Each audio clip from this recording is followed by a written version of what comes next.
Okay. So the question is, question number 8. You have another problem. So what do we learn about sleep in the second paragraph? तो अब मेरे को पहले तो वही again question से इंपॉर्टेंट कुछ नहीं होता. क्वेश्चन नहीं समझ आया तो मेरा आंसर होने के चांसेस गलत हो जाते हैं.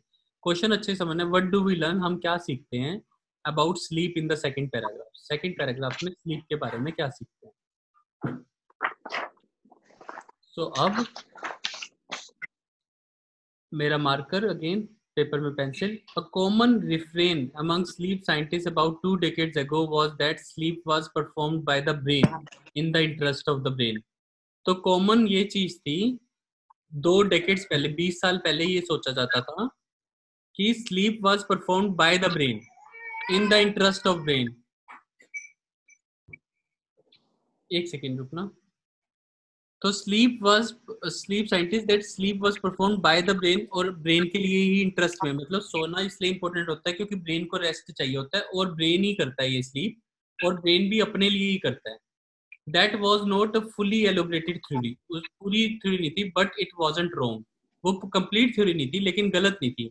Numerous recent studies have hinted, जो नई स्टडीज आई हैं उन्होंने हिंट दिया है at the purpose of sleep by confirming that neurological function and cognition are messed up during the sleep loss. लेकिन जो recent studies है उन्होंने कहा है at the purpose of sleep by confirming कि brain के अलावा cognition are messed up during the sleep loss. तो brain के अलावा कुछ और नुकसान भी होता है. with the patient's reaction time, mood and judgment all suffering if they are kept awake for too long. उनका मूड भी खराब होता है, मतलब सिर्फ दिमाग के लिए नहीं है, उनके इमोशंस भी खराब होते हैं, उनकी जजमेंट भी खराब होती है और उनका रिएक्शन टाइम भी स्लो हो जाता है. तो मेरे को क्वेश्चन, अब मैं क्वेश्चन भूल गया बाय चांस. तो क्वेश्चन मेरे को, लेकिन मेरे को पैराग्राफ अच्छे से समझ आ गया है. तो मेरा क्वेश्चन था what do we learn about sleep. Sleep के बारे में क्या समझते हैं. स्लीप के बारे में हमने क्या समझा, हमने यही समझा कि स्लीप को लेना जरूरी है. इससे सिर्फ ब्रेन नहीं, बाकी सारी बॉडी के ऑर्गन्स या सिस्टम भी खराब हो जाते हैं.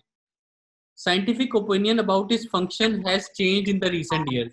साइंटिफिक ओपिनियन चेंज हुआ है. उसने कहा कि पहले भी ओपिनियन ब्रेन का था, ये कंप्लीट नहीं था लेकिन अब कंप्लीट हो गया है. तो मतलब चेंज नहीं हुआ शायद, लेकिन मतलब कंप्लीट कर दिया है. तो चेंज नहीं हुआ मेरे हिसाब से. चेंज तब होता है जो उल्टा हो जाए. लेकिन थोड़ा सा चेंज भी हुआ है कि ब्रेन के अलावा बाकी चीजें भी इन्वॉल्व हैं. लेकिन उसने जो मेरे को एक लाइन दी थी, मैं वहां पे कंफ्यूज हो गया हूँ इस लाइन को पढ़ के, कि साइंटिफिक ओपिनियन, उसने कहा कि साइंटिफिक ओपिनियन चेंज नहीं हुआ, शायद ऐसा नहीं कहा. उसने कहा कि ये बढ़ गया है. वो गलत नहीं था. It wasn't too wrong. एक लाइन थी इट वाजंट टू रॉन्ग. तो मतलब वो गलत नहीं था, तो मतलब चेंज तो नहीं हुआ. तो इसलिए मैं कंफ्यूज हूँ यहाँ पे. इसलिए मैं एलिमिनेशन मेथड को पास रखूंगा, बाकियों को बाहर निकालने की कोशिश करूंगा. There is now more controversy about it than there was in the past. Controversy की तो शायद कोई बात नहीं हो रही. Researchers have tended to confirm earlier idea about its purpose. Researchers ने पहले वाले आइडिया को कंफर्म करने की कोशिश की है. ये भी हो सकता है, इसमें भी मैं कंफ्यूज हूँ क्योंकि पहले वाला आइडिया था तो सेम. तो एक बार इसको दोबारा पढ़ना पड़ेगा क्वेश्चन को. Studies undertaken in the past had form the basis for the current research. अगर ये दिया होगा कि जो करंट रिसर्च हुई थी वो उसके बेसिस पे होगी तो ये भी ठीक हो सकता है. तो मेरे जो टिक क्रॉस लगे हैं वो ऐसे लगे हैं. तो मेरे को सब कुछ, मतलब 3 ऑप्शन है जिनको लेके मैं कंफ्यूज हूँ. तो लेकिन मेरे को ये समझना है कि पुरानी स्टडी के बेसिस पे अगर स्टडी ली थी करंट रिसर्च, तो ये आंसर है. अगर बेसिस वर्ड नहीं यूज किया होगा तो नहीं, फिर ये डी भी बाहर हो जाएगा. देर इज नाउ मोर कंट्रोवर्सी. अगर कंट्रोवर्सी, वैसे तो अभी कोई कंट्रोवर्सी नहीं है तो ये तो भारी है.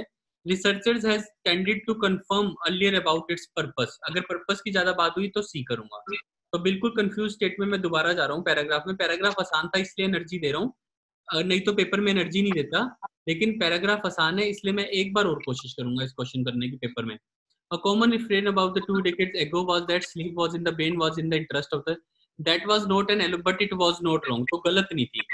Numerous studies have hinted at the purpose of the sleep. Purpose की बात हो रही है तो C वाला ऑप्शन स्ट्रॉन्ग हो रहा है. By confirming that neurological function and this are during the loss with the patient's reaction time. तो पर्पस वाला सबसे स्ट्रॉन्ग लग रहा है मेरे को. हो सकता है गलत हो, लेकिन मेरे पास टाइम नहीं होगा पेपर में. ऐसे क्वेश्चन को टाइम देने का वो नहीं है.